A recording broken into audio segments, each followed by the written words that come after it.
when I died in that near-death experience at age 4, technically my biological age is 4 years old. My consciousness, though, is extremely ancient. And so when my life was temporarily forfeited, right, I played the part of like a Frodo.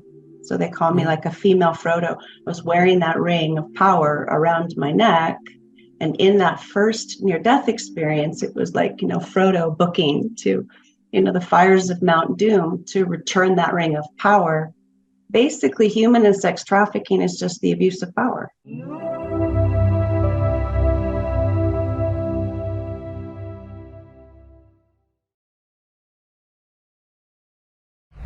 I'd like to welcome to the show Reverend Devi Grace. How you doing, Reverend Devi? Oh, delighted to be here today with you this summer. Thank you so much for coming on the show. I'm really looking forward to talking about your interesting adventures and misadventures in this lifetime. Yes, of the unusual kind. Yes, a very unusual kind. So before we get into into your NDEs, we're also going to talk a little bit later about your walk-ins, which I've only, I think, had one other person on the show in all these episodes that had a walk-in. So we'll talk a little bit more deeply about walk-ins.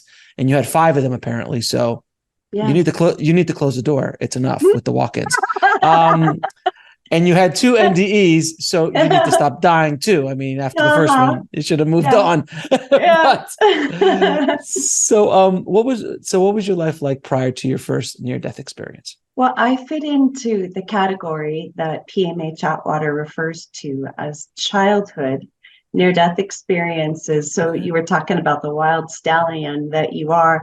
So my consciousness was very much eager to be of service and got started very, very early so that, quote unquote, now in the 2023, 2024, 2025, 2026 timeline, I'm like an elder, even though, right, I'm half a century. I've had the life experience, right, of a shamanic grandmother, probably about, like 88 years of wisdom. And I'm ready to be that resource for others because, like we said, we just didn't waste any time.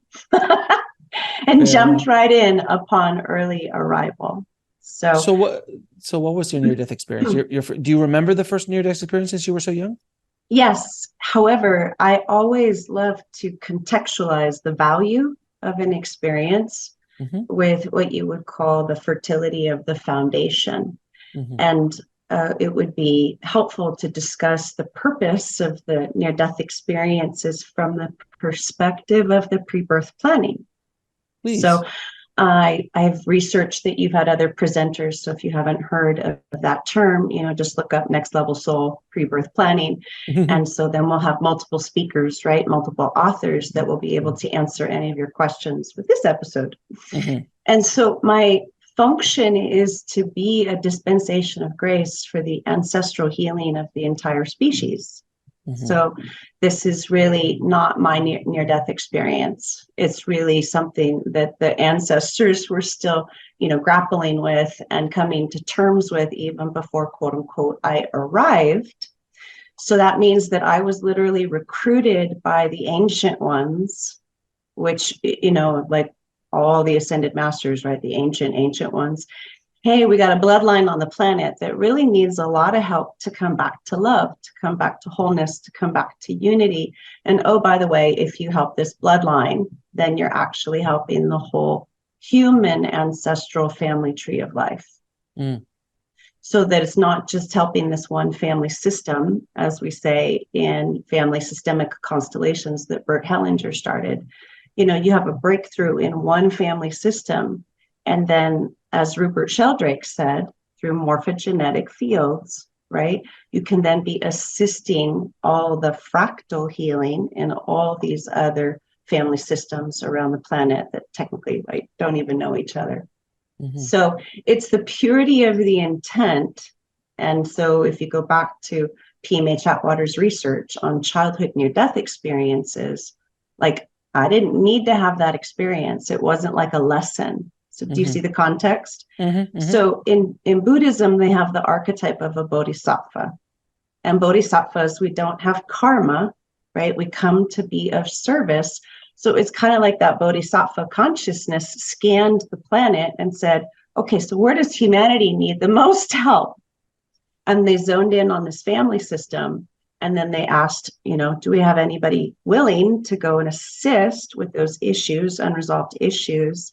And then I was recruited. I was chosen because I had the potency to stay the course, as you would say, 2 near-death experiences and 5 walk-ins, a lot of territory to navigate. Mm-hmm. And yet really the way we can talk about this most fluidly is to reference one of your other speakers, Dr. Ervin Laszlo, who talks about the science and the Akashic field, right? Mm-hmm. Or Amit Goswami, who talks about quantum physics.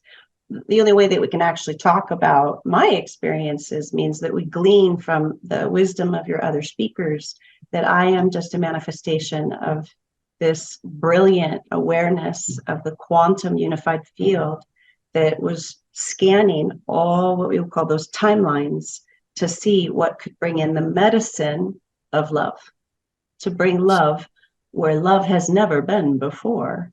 Does that translate? It makes perfect sense. I want to ask you 2 questions before we continue, because you brought up 2 very interesting ideas that I have not really tackled before on the show.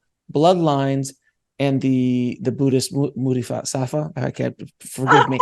A bodhisattva. The Bodhisattva. I do the best I can. So both of those concepts. One, because a lot of people don't understand the bloodline issue, a bloodline idea, where there are bloodlines of people who are channels or are psychic mediums or just come from a long line of, people that they help the earth and things like that. Yeah. But there is a genetic aspect to it. And I love what you said. You're like, hey guys, there's a bloodline down here. Does anybody want to jump in?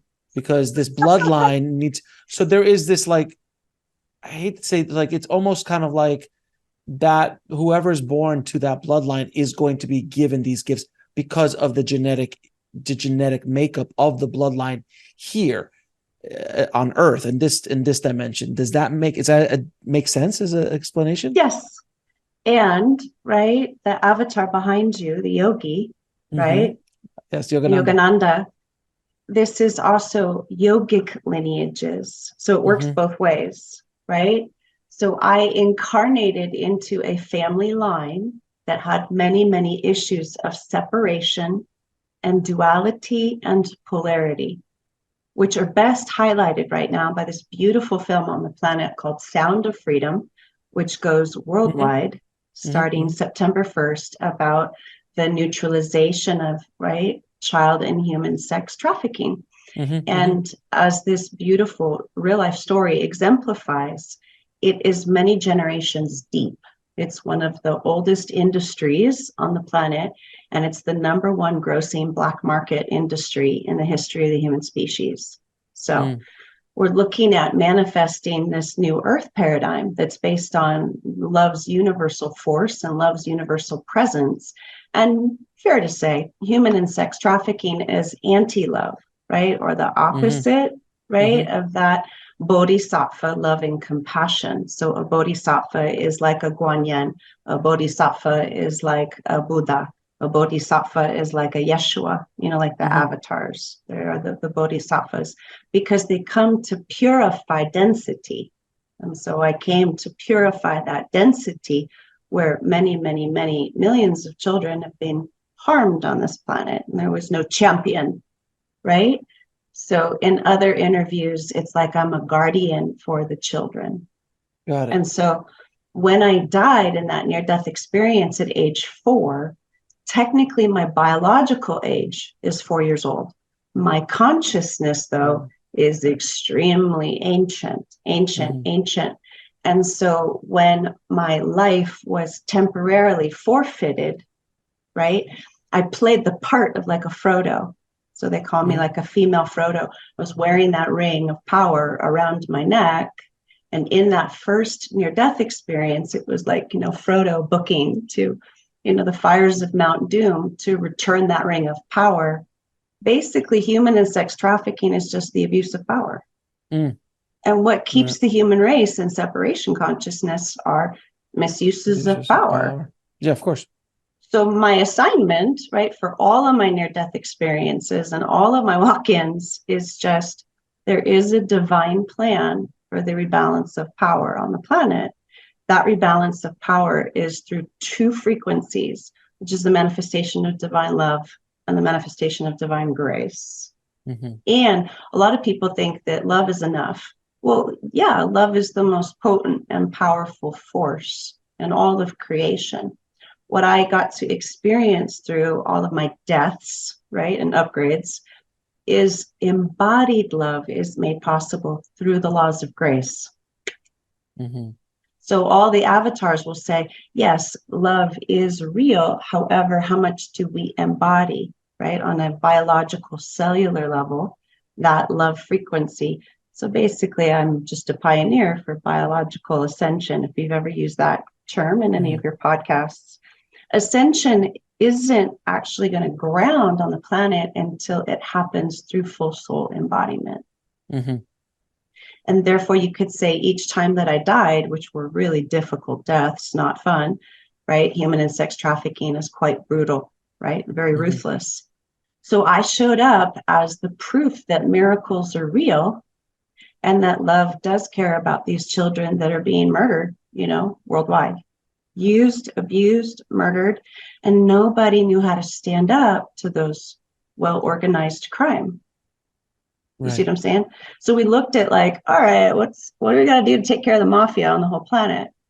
Right. So we're going to bring in some really gifted frequencies of multi-dimensional love and multi-dimensional grace. And, I'm special agent, Reverend Debbie Grace. I'm really a holy warrior.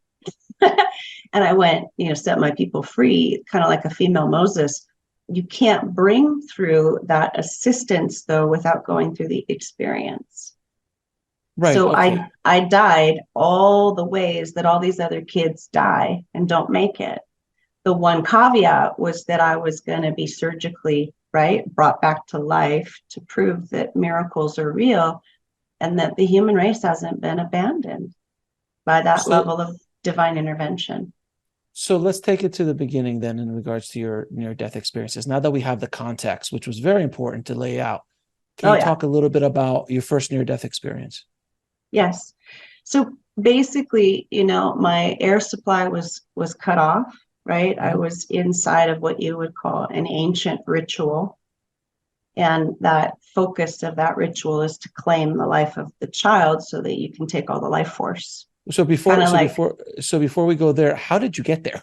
How were you? Did you have parents? How did you I had parents. However, like we said, a lot of these issues have been repeating their cycles. So an ancestral imprint means that family has had that core wound for many, many generations, right? Family so karma, I wasn't family karma.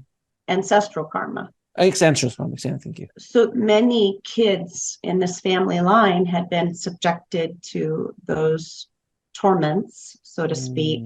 And it was just kind of like on a guinea pig repeat mode. Mm-hmm. So it wasn't about, what were my experiences of death at age 4. It's like, if you look at all of the generations that came before me, there's a lot of people that didn't make it. I wasn't the first murder in my family line. There had been family murders in the collateral damage of multiple generations of just examples of the breakdown of where we lost safety, right, in the family unit. And for those of you that realize ancestral wounds, when there is a reoccurring challenge, then it gets entrenched in the DNA or the cellular memory. So I was just an echo at age 4 of what had already happened in the ancestral catalog, right? Many, many, many generations ago. So the children that are born are innocent And there's all of these unfinished issues in the family, right? Like catalog of life experiences, and a lot of them are very unpleasant. Like you had Anna Christina, right, who was murdered by her husband. And so when I met her, I was like, sister, see what I mean? Because if she did her ancestral family tree of life assessment, or, reading, as we say, then she would see that she's not the first in that family system to have that issue. Right. And also it's kind of like addiction in a family issue, or abuse in a family issue in a family. Like it's just generational. It's generous. Like if you were beaten, you're going to beat. Multi-generational. If you were drunk or you had addiction issues, chances are your other parts of your family would have it too, unless the cycle stops, unless someone breaks the cycle. Which is why I was recruited. I was recruited to dissolve that recapitulation, as they say, in Toltec shamanism. Now, Oracle Girl basically called it the neutralization of child sacrifice on the planet. Big stuff. And so it's a frequency, it's an abuse frequency. And that's what harvest is, as you saw in Harry Potter, like J.K. Rowling's, right? Those Death Eaters, they just suck the life force right out of the person. And she channeled all that in. All that stuff happens and everyone thinks it's fantasy. Well, where do you think those ideas, right, of alchemical magic came from? So let's go into your near-death experience. Now that I have more context, now we can go to your near-death experience. Okay. So I found out my shamanic gifts, like Harry Potter, right? When Harry Potter experienced that, conflict with Voldemort in the crib, right? I was the child who lived. So I'm like a female Harry Potter, and I'm going up against Voldemort. Do you see the myth? And so it's like my other levels of consciousness, which are, really, really high level avatars, are like, this is just a temporary gift that she's making. It's not my karma, right? It's not my lesson. So I shape shifted into like this dragon inside of that death ritual, and reactivated through a Kundalini awakening inside of the death cycle, right? We call it the butterfly medicine in shamanism of transfiguration. And so on the other side of the veil, after crossing over, I get escorted, through all of these beautiful, wormholes and like stargates through this universal tree of life.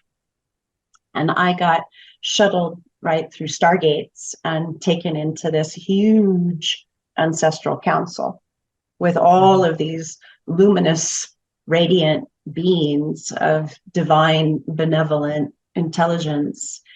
And they're like, so how's it going on planet Earth? And I'm like, woo, a little rough down there. And so I was asked to give a deposition, right? Or like translate. So what's going on with the male and female energy for that species? What are we dealing with now that we sent you in? What's going on? Because from their perspective, the cause of death was the imbalance of power between the masculine and feminine principles on the whole planet. Cause of death is, right, inequity. And therefore, we looked at the true cause of death is analogous to, big word, the core wound of the species, of where the divine feminine, right, took a hit, and where the divine masculine took a hit. And then it showed up in the loss of the divine father principle in the family system, and the loss of the divine mother principle in the family system. So all humans are innocent, right? A family system wouldn't harm itself. That's not our true nature.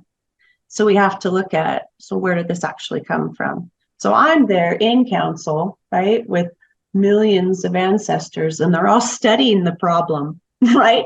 What is the true cause of her death, right?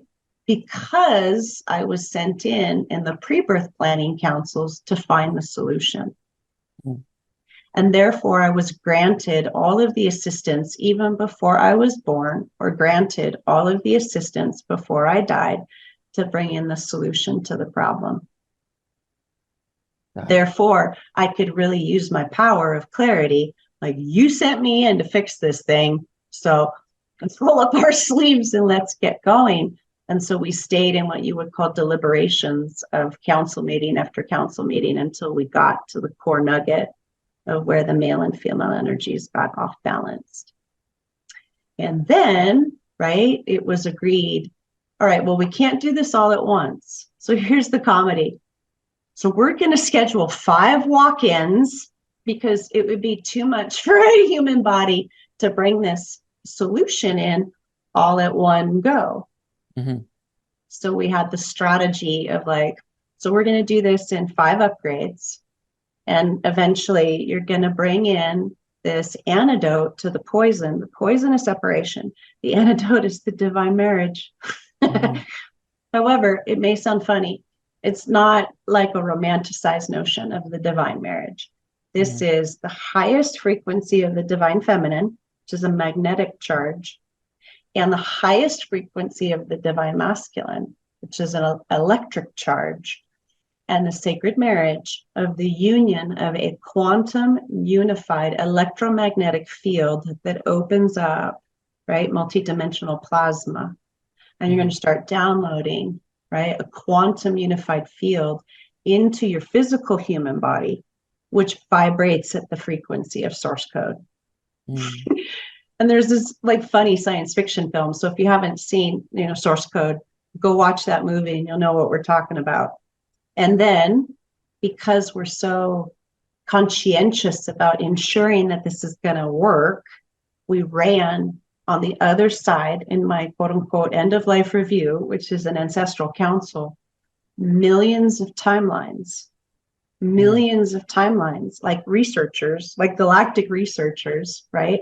With all of the ascended masters assisting, mind you, right? Find us the path of grace, find us the organic timeline where this whole thing works.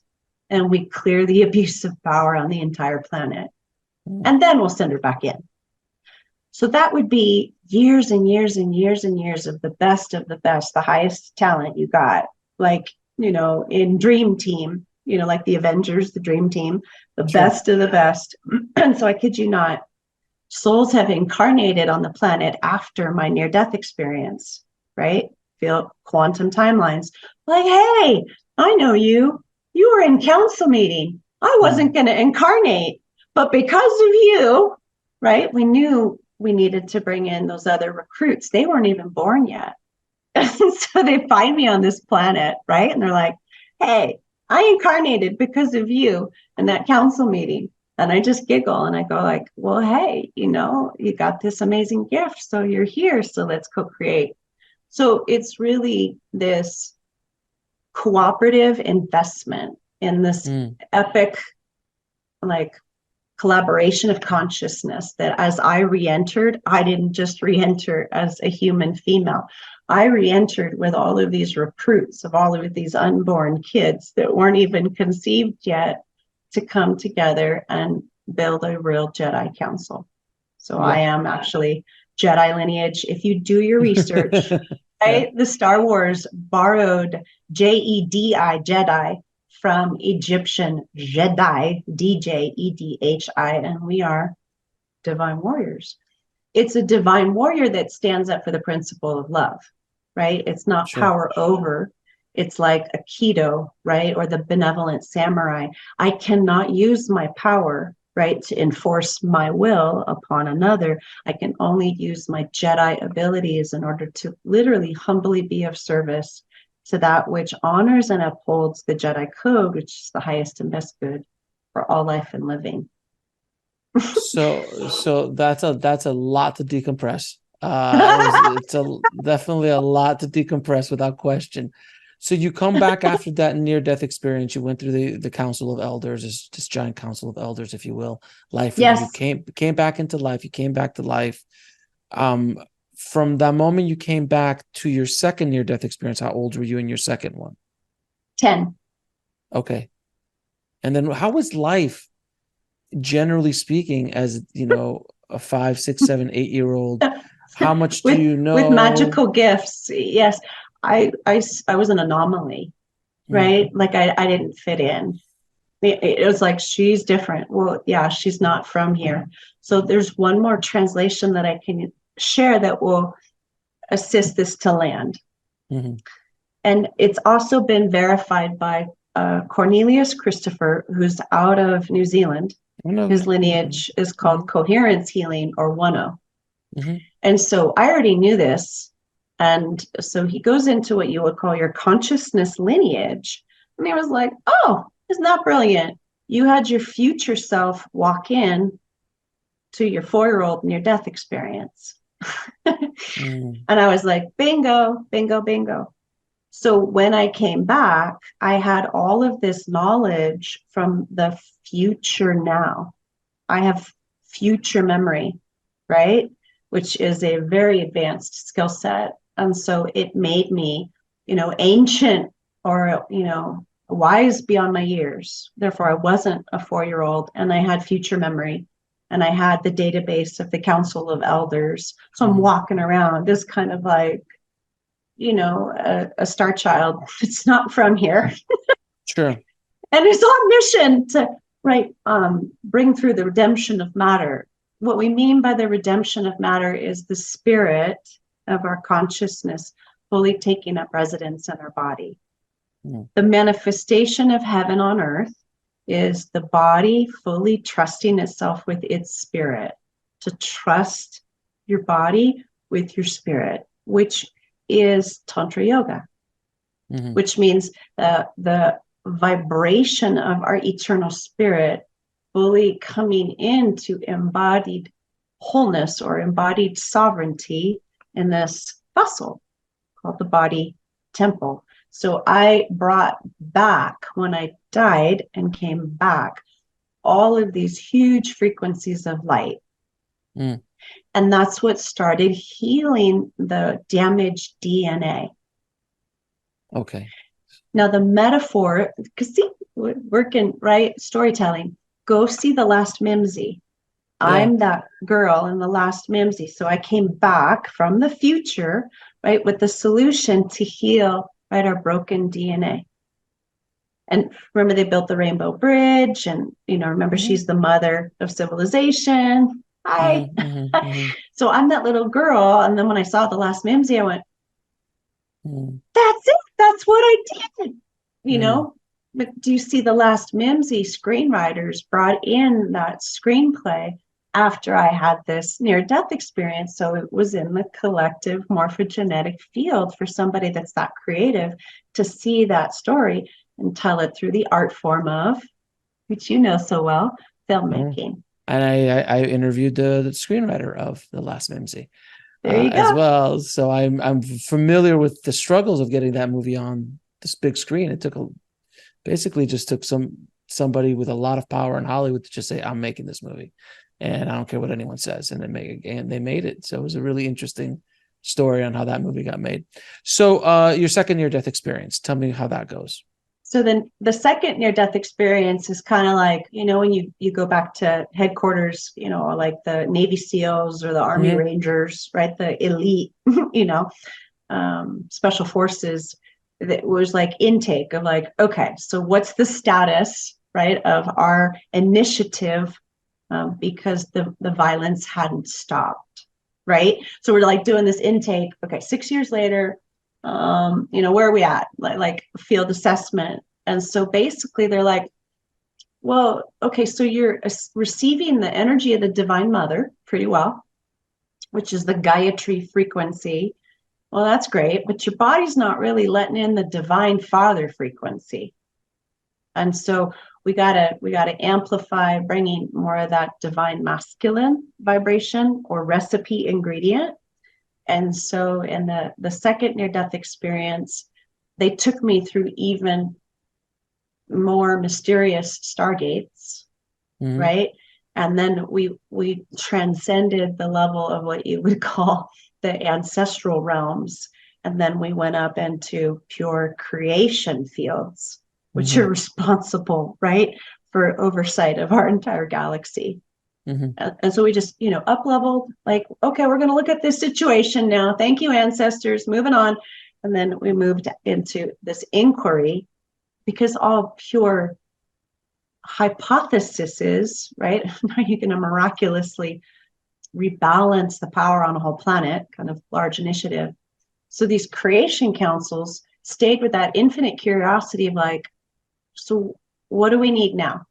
We realize it's already done because we've already run millions of timelines. So what is the ingredient that's necessary right here, right now, to accomplish this future success?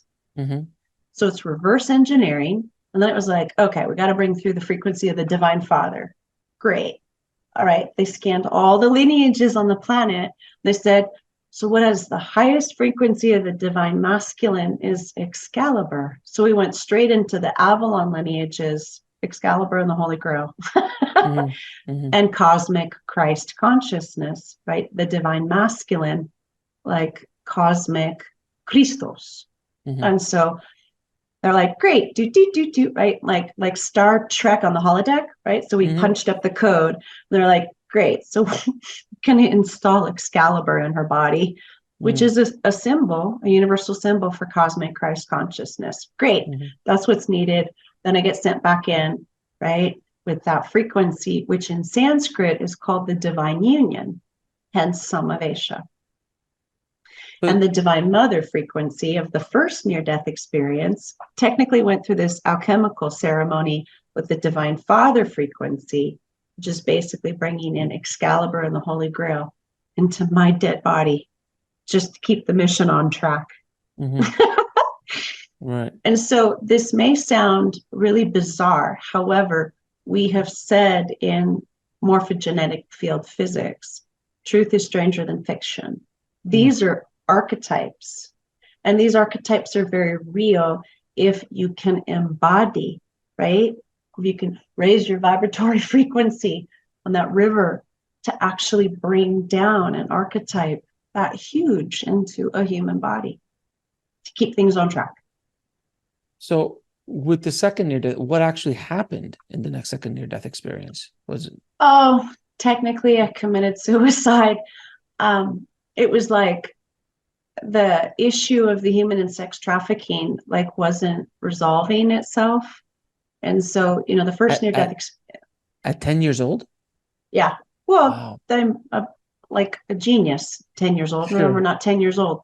Yeah. So I was asphyxiated to death in the first near death experience. And the second near death experience, I kind of threw a temper tantrum of like, I'm not staying right in the false matrix. I'm like Trinity. I knew it was a false matrix, and I threw a temper tantrum and I said, get me out of this false matrix, because I came here to be a catalyst for change and I don't see any change. So I'm going back home like a stubborn, right? So a little bit 10-year-old, a little bit. but I was like, I'm not doing this because it's not working, right? It felt like we weren't making any progress. So I overdosed on, what do you call it? A Benadryl. So I would like put myself out to sleep, aspirin and Tylenol, which would create the toxic reaction. So I put myself like I was Sleeping Beauty, and I went to the sleep of death, right? So then we die, and they're like, uh-oh, she's really pissed. So I was so mad. And I can laugh at it now, but I was like, you promised that we were going to clean up this mess, and I'm not seeing, progress, right? Because I wasn't seeing anybody else in the family system being brave enough to stand up to the abuse frequencies. You see what I mean? For those 6 years, somebody on the planet could have done what the Sound of Freedom is all about. But nobody in the family system had enough courage to do what Tim Ballard did. Do you see what I mean? And I was working from the framework of like, come on, we need a hero. So I was like, where's my hero that's going to stop the cycle? The thing is, Alex, we don't have time in the other dimensions. Right. So if we had the Sound of Freedom back in the 1970s and 1980s, then I could have been liberated. Mm. You see what I mean? Yeah. So it just hadn't happened yet. Yeah, well, the consciousness wasn't high enough to even think about something like that. It's barely high enough now. Yes. So that was my impatience of like attempting to take matters into my own hands. I'm going to go back and give them a piece of my mind because this isn't, as promised, shall we say. Got it. All right. So that makes sense. And so, they didn't really call it a suicide because children that have near-death experiences, and of course, Dr. P.M. Atwater has documented this, we think, I'm just going back home. Right. It's not a child that's taking its life. You don't identify with this reality as your home. I'm like, I'm just going to go back home. Do you know how many childhood near-death experiences, right, attempt to, right, take their own lives? So PMH Atwater, I kid you not, this is social service right now, communication. If your child has had a near-death experience and they start having issues of feeling homesick, parents, do not underestimate how smart these children are. Okay. They can step in front of a running train to go back home. Sure. Because they don't know that they don't know that the earth plane can become their home. Right. You see what I'm saying? PM was on the show and she spoke a lot about that kind of stuff. Yeah. So it's not like, you're taking your life. You're just fighting to get back to home. So you see the difference? I do. So Reverend Devi, right now, before we get into the walk-ins, which I'm sure is going to go down another path, you've thrown a tremendous amount of information out in the short time that we've been speaking so far. Yeah. And a lot of people listening might have not only trouble following it, trouble just even dealing with it or accepting it. What do you have to say to somebody who's listening to this? And I mean, and just goes, yeah, this is a little too much. This is a little way out there. There's a lot going on. Can you say something to kind of bring it to a place where somebody that is thinking that right now could go, oh, okay, I get what she's trying to say? Because I'm very experienced in this space. I've talked to a lot of people. Look at all the interviews that you've done. Right. Everything you've said, I've caught for the most part. I understand where you're coming from, but I'm thinking myself, because I always think of myself as the audience. So as I'm like, some people, this is going to fly over people's heads. Some people will just dismiss it. And I know what you're trying to do. So is there anything you can talk to those people who are listening right now going, she seems to be a little bit off the reservation here. Can we bring something down? Yeah. Well, let's ground this in terms of what is the nature of a true revolutionary. Mm-hmm. This right here that you and I are having is a revolutionary conversation.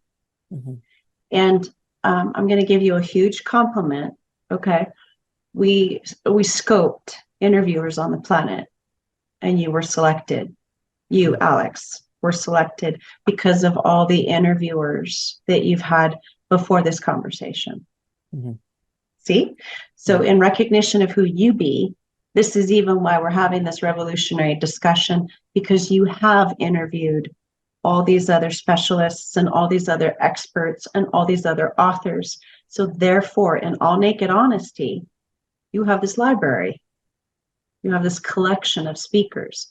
I will only make sense, right, if people give it time to land through the principle of cooperation, which means that this interview in what you would call the timeline of August 2023 is only possible because of all the interviews that you've had up until this now moment. Mm-hmm. Oh no! If you were episode number 1, I would have been like, "Whoa!" And that's the thing.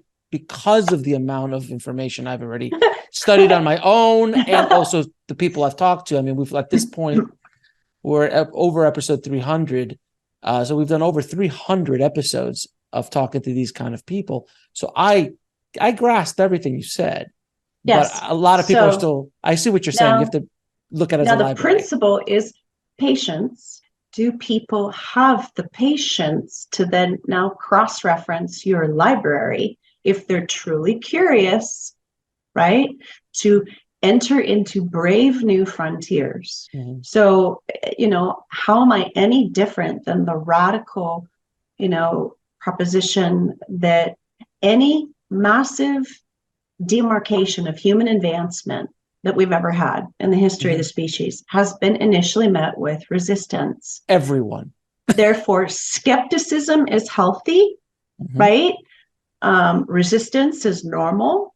And, like confusion is par for the course. I am that much of a visionary, right? That all visionaries of this magnitude are initially met like Einstein with like, what? It's like a female Einstein here, right? And do you think anybody understood Einstein at first? No. I understand what you're trying to say. It's through willingness, right? Curiosity and patience. So if somebody would like to be brave, right? And like the Star Trek logo into Brave New Frontiers right here is Brave New Frontier. It would require one to transcend the known, which takes a lot of courage, because it would mean the humility of the human identity to admit, oh, maybe I don't know everything there is to know. Maybe I'm a novice in this conversation, and that's not a judgment. Maybe that's a good thing. So if I can instill the presence or the principle of curiosity when we're looking at a revolutionary conversation that is a massive advancement in human awareness and species evolution, it's going to require multiple interviews, right? I have many books to write. So I'm okay if this doesn't actually translate, like for maybe like 2 or 3 more years. Who cares? We're getting the process started today because there is no time. I'm in this for the long game. I don't need people to comprehend what I'm saying today. However, I can guarantee you millions of people are grateful in the future because we're having this conversation today. Think of, the Avengers, the multiverse. I came back from the multiverse. So if somebody doesn't have the basics of quantum mechanics, right, this isn't going to translate right now. Oh, no, absolutely. I mean, because of my understanding, my rudimentary understanding of quantum mechanics and quantum physics, and having multiple hour-long conversation with quantum physicists about this and spirituality, I can grasp a lot of these ideas. But you're right. This is at a different level conversation, and you really do need to go back to my archives and watch other people, watch Tom Campbell about quantum physics and spirituality. Yes. Watch PMH Atwater. Watch Robert Schwartz. There's so many different people that will kind of fill in some of the holes in your understanding of this conversation. And guess who did his work with me in the writing of his second book? Robert Schwartz is a client of mine, right? So that's how I know a lot of your presenters, because they've been clients of mine. Hint, hint, wink, wink. Okay. Right. So my service is impeccable. Robert Schwartz basically said, oh my God, I can't even comprehend how she works with the pre-birth planning councils until, he read I Remember Union, right? Which is a book from another girlfriend of mine. And, he was just blown away. And that was in 2010, 2011. And when he was writing, Your Soul's Gift. So yes, read Robert Schwartz series. I have the endorsement of great visionaries like Robert Schwartz who have trained with me. Like, she is off the charts in terms of the clarity of the big picture, right? Of how do you step onto your destiny path that may sound like it's complete and total science fiction. Because even for Robert Schwartz, look at how much he's respected now. When he came to me for help, he hadn't put all the pieces of the puzzle together yet.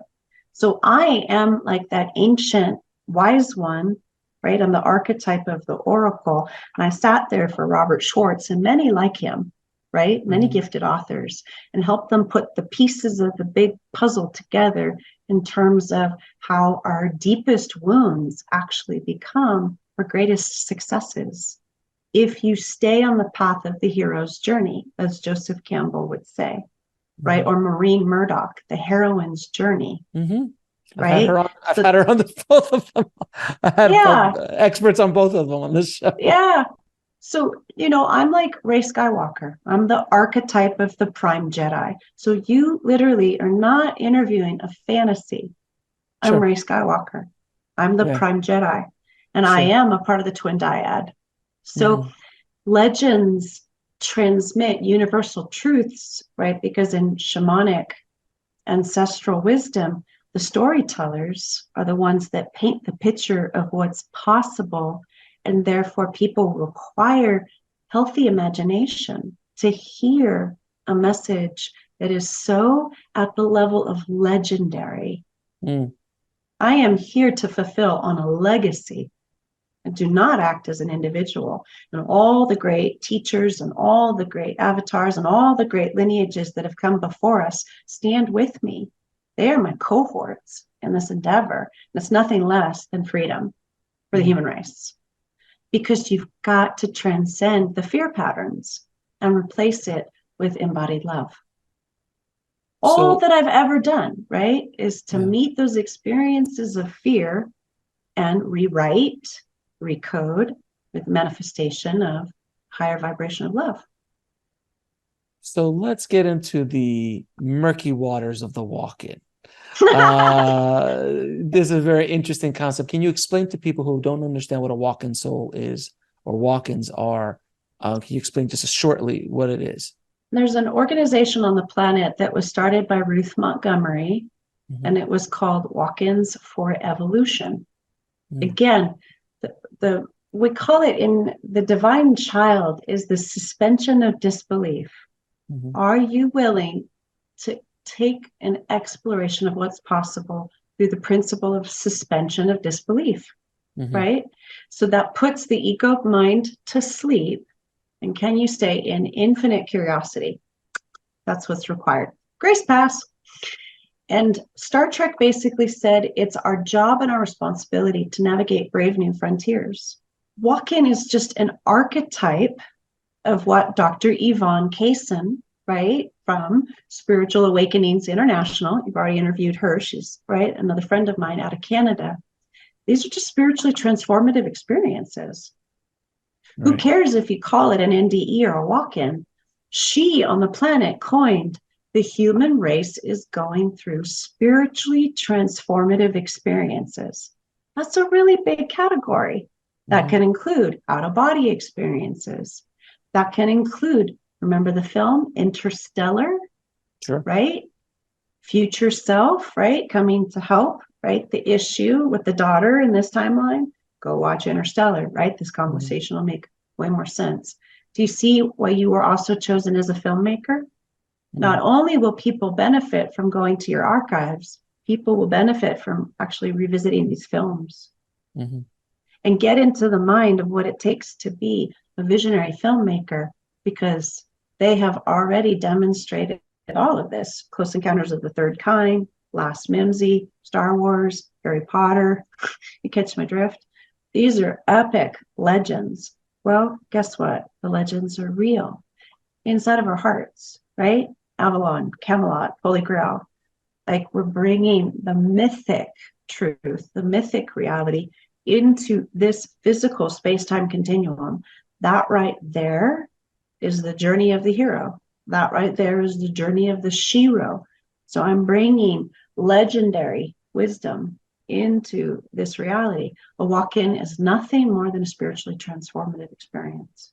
So then I've heard, my understanding of a walk-in is that one soul leaves, another soul comes into the body, and they That's literally. only that's Uh-huh. only one category, right? Okay. Uh-huh. That's why I wanted to or desired. Open It's got it. to ground STEs, right? Don't know what we're Sure. talking about. Go check out Dr. Yvonne Kaysen, Sure. SAI International. A walk-in can happen through a soul exchange Right. because of the multidimensionality of consciousness. Mm-hmm. Now, my walk-in is basically, like I said, an aspect of my oversoul. Right. If you haven't heard of the metaphysical term oversoul, it's basically saying that the human personality died and an aspect of my highest self came in, right, and traded places, right? Mhm. Human self down for the count.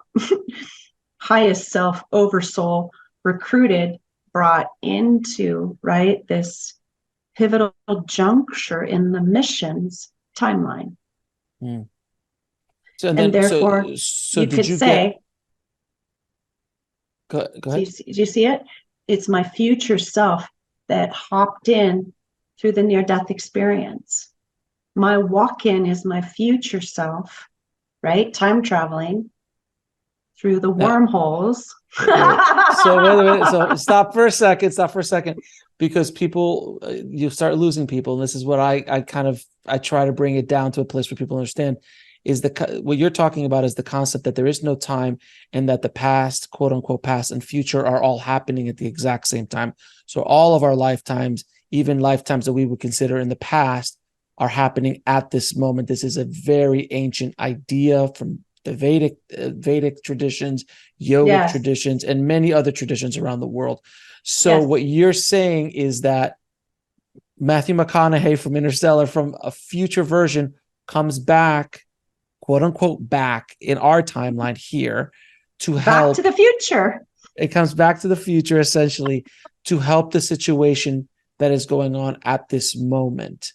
Your head's going to Yes, start to hurt as we continue to talk, because it does start to strain the brain, because our computer is really not great hardware. Our mind, yeah, not so great hardware far. to understand. So far, to understand these concepts. These concepts we're now getting into the deep, far ocean of quantum physics Yes, and really deep spiritual ideas and concepts that are now meeting with quantum physics and quantum mechanics.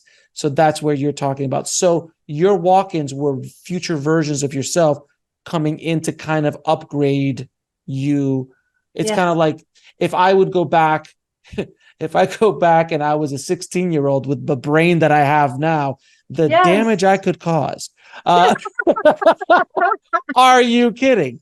You know, Right? first, Or Matthew J. Fox's character in Back to the Future sure. coming back to help himself, right? Yeah, right. Yeah, exactly. Because, yeah, exactly. In the So we can second, have a playful context. A right, more advanced version of myself came in, walked in to a less advanced version of myself that was stuck in very deep, thick, murky ancestral karma. right. It was like in the if I can marvel it out for a second, in Yeah. Avengers Endgame, Yes. the all of them came back. I think the more advanced Captain America, like in the Yes. timeline, came back and had to fight his current version of the first Avengers, and he's like, "Oh, you're just really with the same line again." And so, like, yeah, I could do this all day. I know. So, is that kind of thing? It was kind of there to help the situation. So, Mhm. we're having a little fun here with the movie references, but it's hopefully kind It of picturing, it translates. Yeah. translates a little bit better to what you. So these walk-ins you had were not this traditional soul swap. It was more of yourself coming in and upgrading. That's a concept I've heard in Ascended Masters I know.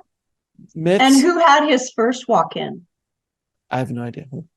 Siddhartha became Sure, Buddha. Buddha. Yeah, Walk in, exactly. So right? Yeshua became Christos. right, Okay. and so on So and if so you on. research ascended master lineage, they are walk ins and they Right. are all, right? Star avatars. You Coming see what in I'm to try saying? to help. Yeah, I understand Coming in exactly to what you're help the saying. human race. So we got a long history of very gifted, right? Multi-dimensional consciousness working with the human baseline, human personality, baseline frequency, Hmm. upgrade, baseline. The human identity is just the personality. We are so much more. Therefore, every single Hmm. spiritually transformative experience is just to like transmit to the human race, you are so much more than your human identity. So we're going to blow the mind of the human identity listening. Hmm. The personality can't grok it. Stranger in a No. strange land. The consciousness can. You see what we're getting at? let go of the attachment to the human identity, then you can walk in this kind of a discussion with more ease and grace. So I would say for the older crowd listening to me, meaning my age or older, the body and the human consciousness is a floppy disk, where consciousness is the internet. Yeah. It's so much more information that you can grasp, where the floppy, very limited comparatively to the vastness of it. As an example of what we're talking about, universal consciousness, or, tapping into that is the equivalent of the internet, is the closest thing we have to that here. It's just like all information all the time, everywhere. And brave new frontiers right now is not computer tech. It's consciousness tech. Therefore, think of all the future generations that are going to find this interview and go like, those two are brilliant, just way ahead of our time. That's all. A visionary is just ahead of their time. And yet future generations, they're going to find these archives and they go like, they figured it out, ahead of the curve.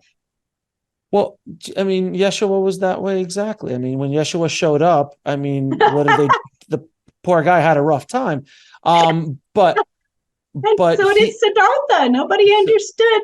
Siddhartha. Like, what happened to Siddhartha? Well, I mean, the same thing you could say about Yogananda. You could say it from a lot of these kind of ascended masters who elevated humanity in one way, shape, or form. And we talk about Yeshua and Siddhartha, who are ancient, and really there's no footage of them. But you look at someone like Yogananda, he died in the 1900s, and there's footage of him, and there is the books that he wrote, and he was a walking talk, and the actions that he was able to do to bring the East to the West, yoga, meditation, that was all introduced by Yogananda. It's not, he didn't change the world, but he changed the world. And you know what I mean? He didn't change the world, but he changed the world with these ideas, just a basic. He left a blueprint. Exactly. And now you look back and you go, oh God, that guy was talking about meditation. Pioneer. in the roaring 20s. Like, can you imagine an Indian with a turban walking around New York talking about meditation and that the power is within you in the 20s? Yes. That's exactly what he did. Yeah. So you look back at those kind of things. So that's what you're talking about. Now people looking back at this, he was way ahead of his time, but all revolutionary ideas are ahead of their time, because they just don't. Bingo. They just how many people are like, the car is a fad. The horses really is where it's at. I mean, horses or what the heck is a steam engine? Or what the heck is a cell phone? Or what the heck is the internet? There's all these progressive revolutions. Now, my willingness to strategically position this is that I work through partnerships and alliances. So I am a member of the Ancestors Within Alliance. Do you see what I'm saying? So my experience is now couched within the Ancestors Within movement on the entire planet. Or my experience is couched within Spiritual Awakenings International cohorts, colleagues, right? Presenters, luminaries, visionaries, cultural creatives. I do not present my ideas as an isolated individual perspective. I strategically position all of my presentations as I am a member of an alliance here with all of these messengers collaborating together to bring this awareness forward in, right, that principle of collaboration or co-participation. Not my voice, it's our voice. I'm a we here, right? All these other authors stand with me, right? Or the organization Beyond Being Human, right? I stand with other messengers, and all our pieces are like a mosaic. My piece makes more sense if you can actually appreciate the beauty, the artwork of a mosaic. You see what I'm saying? Like there's a palette here, right? I'm one of the paints that's being applied to the canvas. My piece of the divine plan will not make sense if you don't have like all of these other ancestral authors, right? Right. That have made their contributions for the advancement of human consciousness. Now, here's the bold, right, challenge. Do people want to play small and keep the planet where it's at? Or do you like to play big and go into bold, brave frontiers? It's like only the brave heart, right? Scotland. That man was a radical. You see what I mean? Now everybody looks back, at the dude's a hero. They thought he was crazy. Like, what do you mean you're going to take on England? They're not messing with my people anymore. It was tremendous. Gandhi against, yes. I mean, one man took down the British Empire. One very small Indian man took down the British Empire. He had a lot of help, though. Yes, but it started with him. He's the inspiration. Right. Yeah. So Gandhi did not publicly discuss the way I'm publicly discussing with you now, the multidimensional upgrades that he received in order to accomplish that mission. Right. Well, there are actually far more occurrences of walk-ins than people have actually openly discussed. Sure. One of the most famous walk-ins is Abraham Lincoln. Okay. If you have a really big mission, okay, and you get stuck in any point of that mission, it was said that if Abraham Lincoln did not complete his mission, our country would have gone into chaos from the wreckage of those civil wars. It was therefore divinely deemed absolutely necessary that Abraham Lincoln receive an upgrade so we could have the version of Abraham Lincoln that we have on the planet now. Now, the other individual that people go like, what happened to Gorbachev? Why did Gorbachev do this, radical, right, reorientation? So do you see, if I name off all the walk-ins, you have a long list. These are progressive leaders that are in very challenging, right, roles or assignments. Yeah. And if the mission is in jeopardy, and if that mission has to succeed in order to help the human race evolve, extra assistance is sent in. Look at all of the other science fiction films, right, where they have to Groundhog Day, go back into that timeline, right? Bill Murray, most spiritual movie of all time, and again, right? So I had Groundhog Day in my end of life review. When you have a near-death experience, go to the International Association for Near-Death Studies, IANDS, or ASSIST, American Center for the Integration of Spiritually Transformative Experiences. Look up the term end-of-life review. I was stuck in Groundhog Day in my end-of-life review. How are we going to fix this issue of the abuse of power?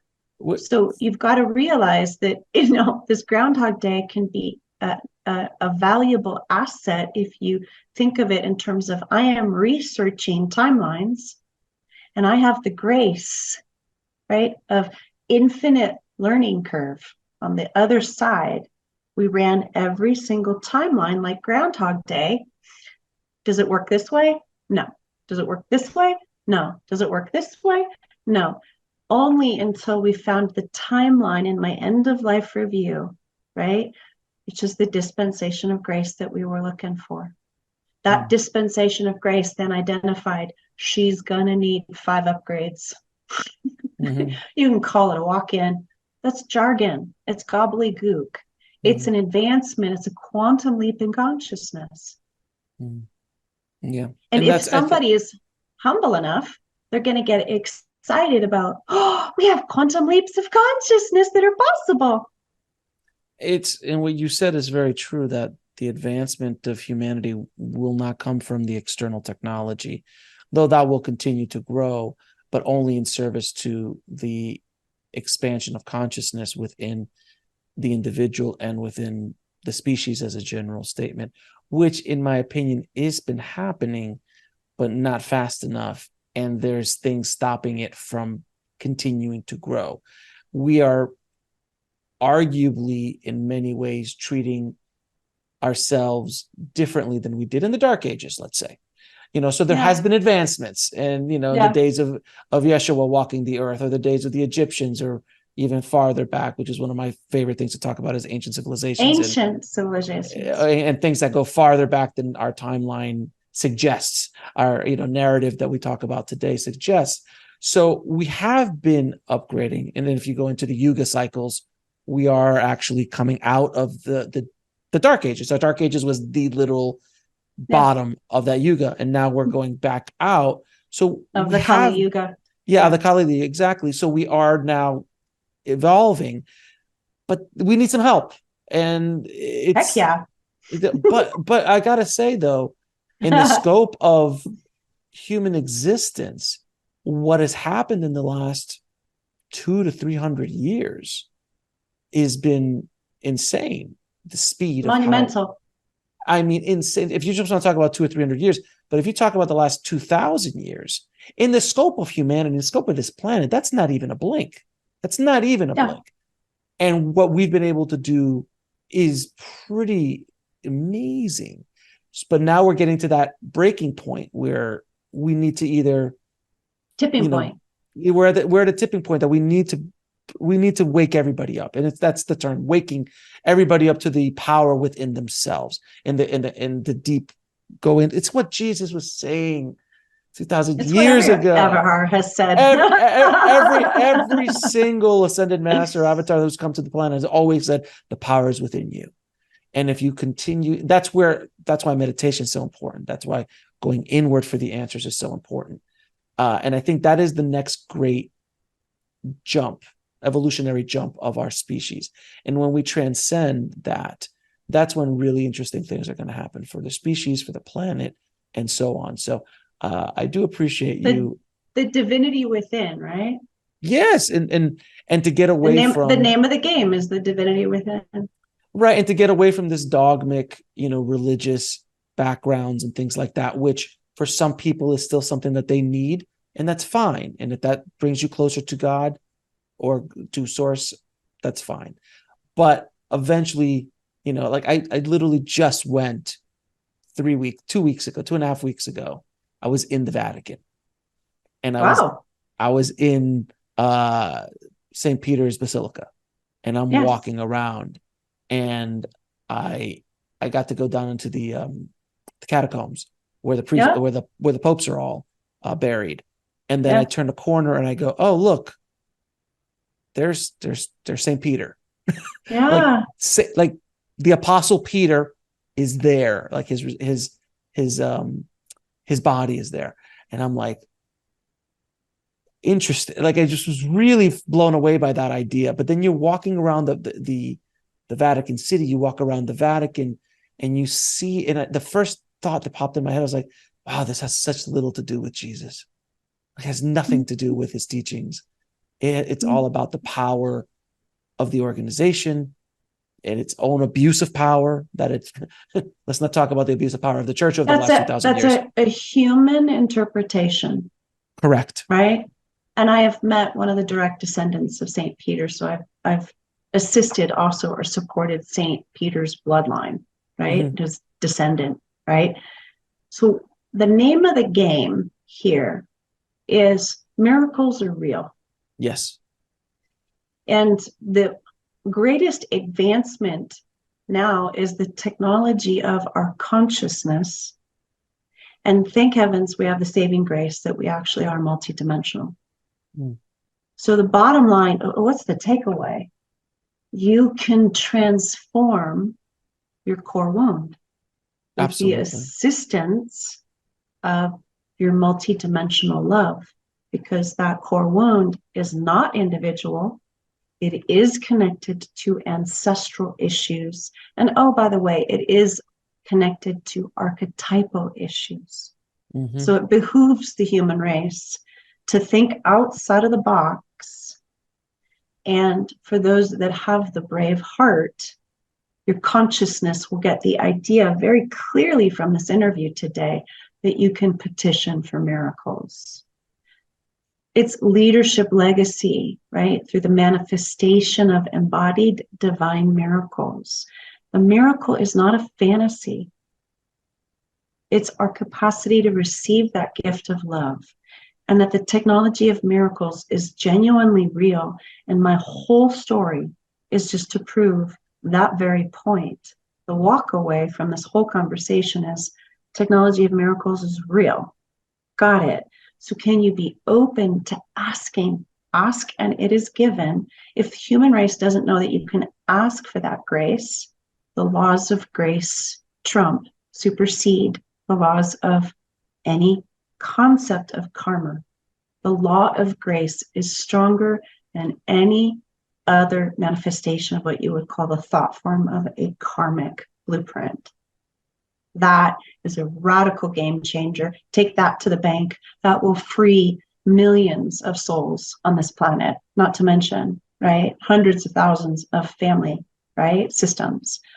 If you believe that you already are worthy to receive the dispensation of grace, it is the manifestation of a divine miracle.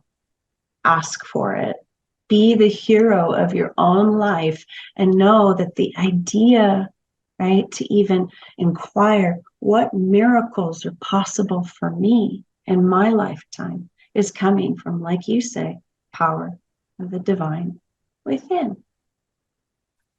Reverend Devi, this has been such a wonderful conversation. Thank you so much for sharing your adventures with us and going into the very deep waters that I did not expect to go to in this conversation, but I'm glad that we did. Now I'm going to ask you. Surprise! Now I'm going to ask you a few questions. I ask all my guests. Yes. What is your definition of living a fulfilled life? The joy of the embodied soul. Right? Getting to live the truth of my soul through my human body, basically. The integration of heaven on earth.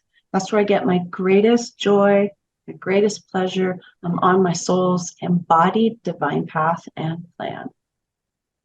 Now, this is going to be a fun question. If you can go back in time and talk to little Reverend Devi, what advice would you give her? Believe, my divine child, that you are capable of miracles that will go down in the records of the human legacy of some of the most exquisite dispensations of grace possible. Believe, believe, believe, believe you can be the conduit for miracles, right? Not for thyself, for the greater good of the whole. Let yourself have that miracle to be of service to all hearts around you. How do you define God? Prime source. Simple. And what is the ultimate purpose of life? The embodiment of that divine source, love energy.